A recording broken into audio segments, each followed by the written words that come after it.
Alright, this is for the Nathan 5 whatever train horn.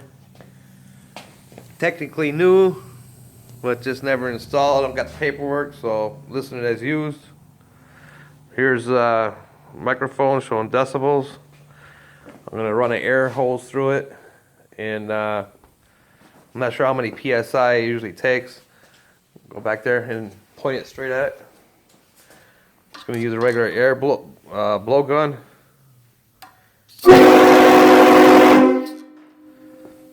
So, how many decibels it read? It went up to 115. Oh shit, I didn't do max. Alright, I gotta do it again. Okay.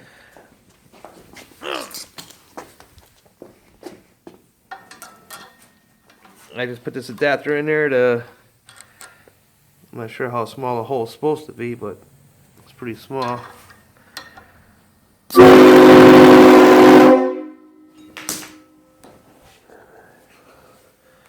Alright, 16 decibel. So, yeah, that's it.